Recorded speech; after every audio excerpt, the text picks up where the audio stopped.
नमस्कार। आज हम एक ऐसी दिलचस्प पहेली सुलझाने वाले हैं जो दुनिया भर के हर ज्वेलरी स्टोर में रोज घूमती है। एक ही शब्द है, लेकिन उसका मतलब बिल्कुल अलग-अलग निकलता है।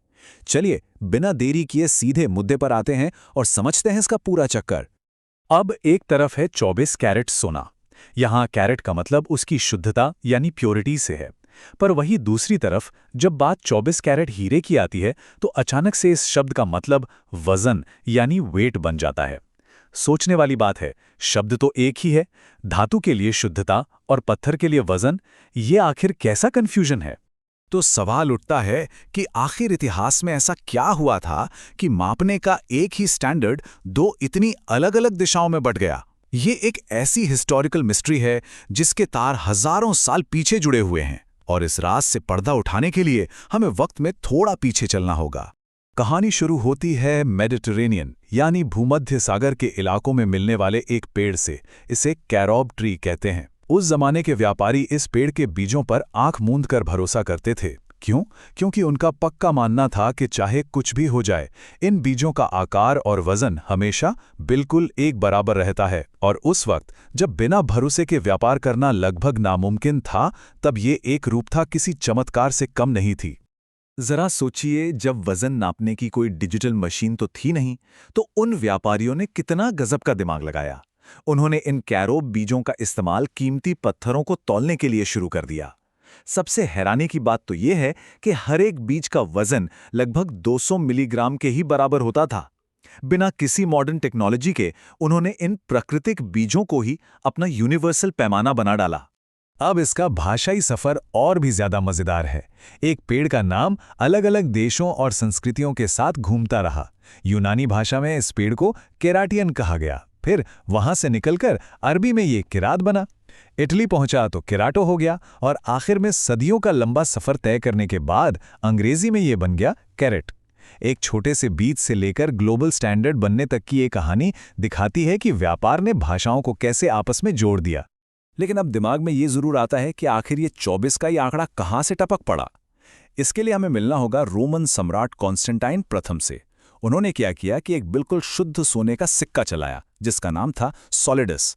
जब इस सिक्के का वजन किया गया तो पता चला कि ये ठीक 24 कैरेट बीजों के वजन के बराबर है। उस वक्त रोमन साम्राज्य का पूरी दुनिया में डंका बजता था, तो किसी भी कीमती धातु का सबसे बेहतरीन सिक्का 24 कैरेट के बराबर मान लिया गया।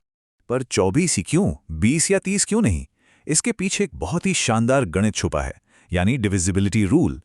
24 एक ऐसी संख्या है जो 1, 2, 3 और 4 इन सभी से आसानी से डिवाइड हो जाती है। इसने उस जमाने के हिसाब किताब को मक्खन की तरह आसान बना दिया।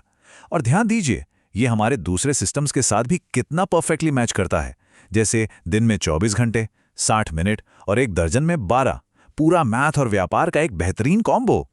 खैर, यहां तक तो बात सिर्फ वजन की ही हो रही थी, लेकिन कहानी में असली ट्विस्ट तब आया जब शुरू हुआ मिलावट का दौर। वक्त के साथ सोने के इन सिक्कों में सस्ती धातुएं मिलानी शुरू हो गईं। चालाकी ये की गई कि सिक्कों का कुल वजन तो अब भी 24 बीजों के बराबर ही रखा गया, ताकि किसी को शक ना हो। लेकिन उसके अंदर का जो शुद्ध सोना था, उसकी मात्रा चुपके से कम कर दी गई। बस यही वो टर्निंग पॉइंट था जहां से कैरेट शब्द का पूरा मतलब ही हमेशा के लिए बदलने लगा। इसे इस तरह से समझते हैं, मान लीजिए एक सिक्का है जिसका वजन तो 24 बीजों के बराबर है, लेकिन उसके अंदर सोना सिर्फ 20 बीजों के वजन का ही बचा है। बाकी 4 बीजों की जगह कोई सस्ती धातु जैसे तांबा मिला दिया गया है। वजन तो अब भी 24 ही रहा ना, लेकिन शुद्धता घटकर 20 कैरेट हो गई। क्योंकि मार्केट में सोने के सिक्कों का भारी चलन था, इसलिए सोने के मामले में कैरेट धीरे धीरे वजन से हटकर सिर्फ और सिर्फ शुद्धता नापने का पैमाना बन गया। लेकिन हीरे के साथ तो ऐसा नहीं किया जा सकता था।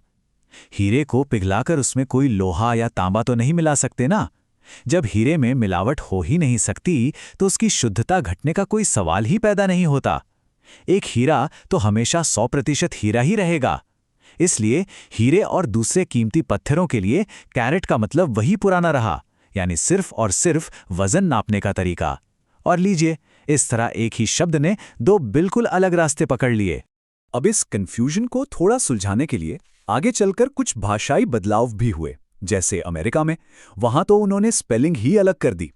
सोने की शुद्धता के लिए वो के यानी कराट लिखते हैं और हीरे के वजन के लिए सी वाला कराट।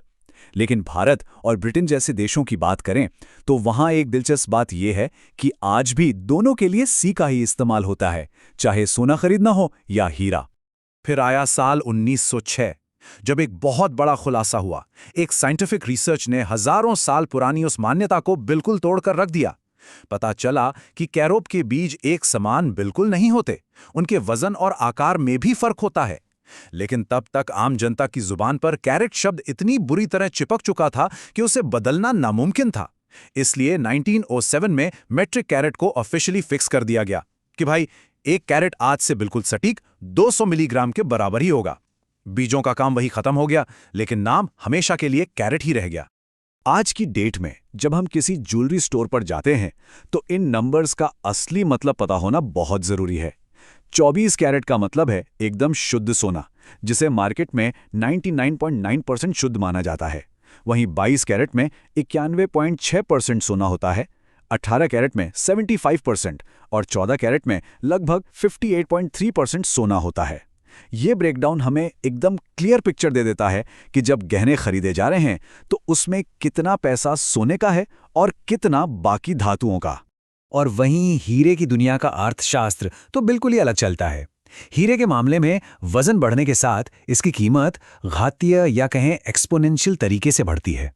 इसे ऐसे देखिए, अगर 1 कैरेट हीरे का दाम 1 लाख रुपए है तो 2 कैरेट हीरे का दाम 2 लाख नहीं होगा, बल्कि सीधे 4 लाख या उससे भी ज्यादा हो जाएगा। वजन तो सिर्फ 2 गुना हुआ, लेकिन कीमत 4 गुना से भी ज्यादा उछल गई। ये हीरे की मार्केट की एक ऐसी सच्चाई है जो सच में दंग कर देती है। तो बस आखिर में यही एक बड़ा सवाल छूट जाता है कि जब हम कोई खूबसूरत फाइन ज्वेलरी अपने हाथों में पकड़ते हैं तो क्या हम सिर्फ एक आधुनिक स्टैंडर्ड को पकड़े हुए हैं या फिर हजारों साल पुराने भूमध्य सागर के उस पेड़ के इतिहास के एक जीवंत हिस्से को? सोचिए, एक छोटा सा बीज आज भी पूरी दुनिया के सोने और हीरे की इकोनॉमी को चला रहा है। इस पेशकश में हमारे साथ जुड़े रहने के लिए बहुत बहुत शुक्रिया। मिलते हैं ऐसी ही किसी अगली दिलचस्प चर्चा में।